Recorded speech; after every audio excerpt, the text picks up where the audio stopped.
تجارت سیکھ کر کریں گے، بائک سیکھ کر چلائیں گے، کمپیوٹر سیکھ کر چلائیں گے، موبائل سیکھ کر چلائیں گے، سارے کام سیکھ کر کریں گے، اور اللہ کی عبادت بغیر سیکھے۔ اور کیا کہیں گے؟ ارے مولانا چھوڑو، یہ کیا لوگوں کو باریکی میں پھنسا رہے ہو تم لوگ، یہ مولانا لوگوں نے دین بہت مشکل کر دیا، اللہ نے آسان کیا تھا۔ مولانا کی کیا حیثیت، اس طرح کی بکواس کی باتیں کرتے ہو؟ ارے کیسے بھی پڑھو مولانا، اللہ قبول کرنے والا ہے۔ جب کیسے بھی پڑھو اللہ قبول کرنے والا ہے تو اس نے رسول اللہ کو کیوں بھیجا؟ وہ کہہ دیتا پڑھو جیسی مرضی آئے ہم قبول کر لیں گے، نہ، اس نے کیا کہا؟ اس نے یہ کہا اطیعوا اللہ واطیعوا الرسول، اطاعت کرو اللہ کی اور اس کے رسول کی۔ اور رسول نے کیا فرمایا؟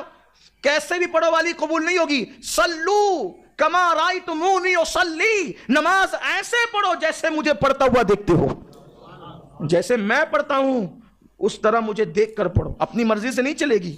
تو کہیں ہماری وضو میں کمی تو نہیں ہے، ہمارے غسل میں کمی تو نہیں ہے، ہماری نماز میں کمی تو نہیں ہے، کیونکہ ہم نے کبھی سیکھا ہی نہیں۔ آپ کو بتا دیتا ہوں، اللہ کے رسول علیہ السلام نے فرمایا مجھے 7 ہڈیوں پہ سجدہ کرنے کا حکم دیا گیا ہے، میں 7 ہڈیوں پہ سجدہ کرتا ہوں۔ 2 ہڈیاں پنجوں کی، 2 ہڈیاں گھٹنوں کی، کتنی ہو گئی؟ کتنی ہو گئی؟ 4۔ 2 ہڈیاں آپ کے ہاتھوں کی، کتنی ہو گئی؟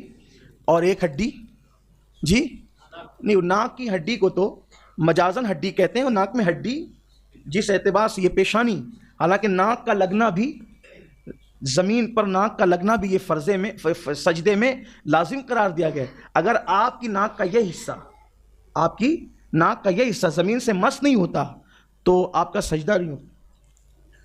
اللہ کے رسول علیہ السلام نے کہا کہ مجھے یہ پیشانی کی ہڈی گنی گئی ہے سجدے میں، ناک کی ہڈی اگرچہ نہیں گنی گئی ہے لیکن اس کو احناف کے نزدیک سجدے میں لگانے کا حکم ہے، کہ اگر آپ نے نہیں لگایا، حالانکہ جو امام شافعی، امام مالک اور دوسرے ائمہ ہیں ان کے نزدیک سجدے کے احکامات الگ ہیں، لیکن یہ 7 ہڈیوں کے قائل وہ بھی ہیں۔ تو اللہ کے رسول علیہ السلام نے فرمایا اس کے بعد سجدے میں آپ کتنی دیر تک رہیں، کیا پڑھیں، رکوع میں کتنی دیر تک رہیں، کیا پڑھیں، قیام کیسے کریں۔ ابھی آپ پوری مسجد کو کبھی دیکھیں نماز، کوئی ہاتھ ایسے لٹکایا ہوا ہے، کوئی ایسے باندھا ہوا ہے، کوئی کسی نے کچھ پکڑا ہوا ہے، کسی نے کچھ پکڑا ہوا ہے، یعنی کہ ہماری نمازوں کا حال یہ ہو گیا، کوئی کھجا رہا ہے، کوئی داڑھی سے کھیل رہا ہے، کسی کی پوری بٹن کھلی ہوئی ہے۔ کتنی شرم آتی ہوگی اس وقت، بولنے بھی اچھا نہیں لگتا۔ نوجوان لڑکے، بلکہ نماز لوگوں کی فاسد ہوتی، نوجوان لڑکے آج کل کے جو نماز پڑھتے ہیں جینس پہن کر آتے ہیں، شارٹ پہنتے ہیں، جب وہ رکوع میں جاتے ہیں تو رکوع میں جانے سے تو اوپر کے کپڑے کھنچ جاتے ہیں، نیچے کے کپڑے اگر وہ بیلٹ وغیرہ لگائے اور کپڑے سخت ہیں وہ ایسے اٹھ جاتے ہیں، تو یہ جو کمر کی ہڈی کا حصہ ہے وہ کھل جاتا ہے، اکثر و بیشتر کھل جاتا ہے۔ اور یہ احناف کے نزدیک یہ حکم ہے کہ ستر عورت ناف سے لے کر گھٹنے تک ہے، اگر وہ نماز میں کھل جائے اتنی دیر تک کہ 3 مرتبہ سبحان اللہ کہا جا سکے، اتنا ستر عورت کا کوئی حصہ کھل جائے، نماز فاسد ہو جائے، نماز فاسد ہو، نماز گئی، ختم ہو گئی، بغیر توڑے نماز ٹوٹ گئی۔ اب بتائیں آپ کتنوں کی نماز ٹوٹتی ہے؟ کم از کم یہ ہو کہ جب مسجد میں آ رہے ہو تو اس طرح سے آؤ کہ اپنی بھی نماز بچے، دوسروں کی بھی نماز بچے۔ آپ دیکھیے وضو کرتے ہیں اور وضو کرتے کرتے جھاڑتے جھاڑتے سیدھا مسجد کے اندر چلے آتے ہیں، گناہ ہے، سخت گناہ ہے۔ مسجد کا احترام ہے، ہم پہ مسجد کا احترام واجب کیا گیا ہے کہ وضو کے پانی کے قطرات مسجد میں نہیں گرنے چاہیے، گناہ ہوگا۔ آئے تھے نیکی لینے، گناہوں کا ٹوکرا لے کے سر پہ جا رہے ہو۔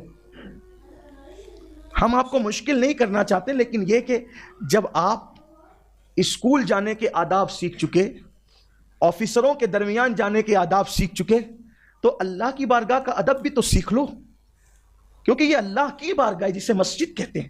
مسجد میں آؤ تو ادب سے آؤ۔ حضرات صحابہ کرام جلدی سے مسجد کی دیوار کو ٹیک بھی نہیں لگاتے تھے۔ اللہ کے رسول علیہ السلام فرماتے ہیں جو مسجد میں دنیا کی باتیں کرے اس کا دین میں کوئی حصہ نہیں۔ آقا فرماتے ہیں ایسے لوگ پاؤ تو ان کے ساتھ بیٹھنا بھی مت۔ یعنی مسجد میں کیا آپ نے کپڑا پہنا، ایک کپڑا کتنے میں خریدا، یہ دنیا کی بات۔ آج کل الیکشن میں کیا چل رہا ہے، دنیا کی بات، ناجائز ہے۔ اللہ کے رسول میں ان کا دین میں کوئی حصہ نہیں ہے جو دنیا کی بات کرتے ہیں۔ مسجد میں یا اللہ کا ذکر ہوگا یا واعظ و نصیحت ہوگی، مسجد میں دنیا کی بات۔ آپ سوچیں نا صحیح، سبزی کیا بھاؤ چل رہی ہے نہیں پوچھ سکتے آپ مسجد میں، نکلو باہر۔ اسی لیے قرآن کہتا ہے، جمعہ کے دن کے لیے کہتا ہے یا ایھا الذین آمنوا اذا نودی للصلاۃ من یوم الجمعہ فاسعوا الی ذکر اللہ وذروا البیع۔ اے ایمان والو، جب تم جمعہ کی اذان سنو کاروبار بند کرو، مسجد میں آ جاؤ، اللہ کا ذکر کرو نماز کے لیے۔ جب نماز ہو جائے تب یہاں پر باتیں سٹکارتے نہیں بیٹھنا، ادھر کیا چل رہا ہے ادھر کیا چل رہا ہے۔ کیوں؟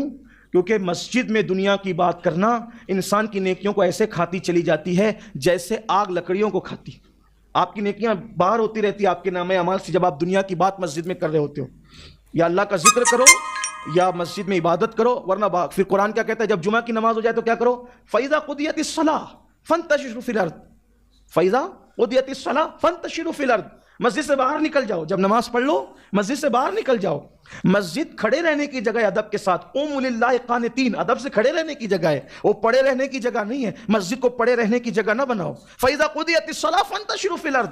جب نماز پڑھ چکو مسجد سے باہر نکل جاؤ, زمین پہ پھیل جاؤ اور اللہ کا فضل تلاش کرو, یعنی اپنے کاروبار سے لگ جاؤ. دنیا کی باتیں نہیں کرنا مسجد. اللہ کے رسول نے فرمایا قیامت کی نشانیوں میں سے ایک نشانی ہے کہ مسجدوں کے اندر لوگ دنیا کی باتیں کریں گے, تم ان کے قریب بھی مت بیٹھنا, ان کا دین میں کوئی حصہ نہیں ہے. تو بات میں اپنی ختم کر لوں, وہ 15 باتیں, لیکن اگر اس کو کریں تو بہت وقت جائے گا. لیکن یہ ایک بات جو کہہ رہا تھا کہ روزی کی تنگی کا اللہ اس کو شکار کر دیتا ہے. تیسری بات جو دنیا میں اس کو مصیبت پہنچتی ہے, اللہ کے رسول علیہ السلام فرماتے ہیں وہ ذلیل ہوتا رہتا ہے. آقا فرماتے ہیں وہ ذلیل ہوتا رہتا ہے. لوگ کہتے ہیں مسلمانوں کی ذلت کا سبب کیا ہے؟ ہم کہتے ہیں 1450 سال پہلے بیان کر دیا گیا, اسی طرف توجہ کرنے کی ضرورت ہے.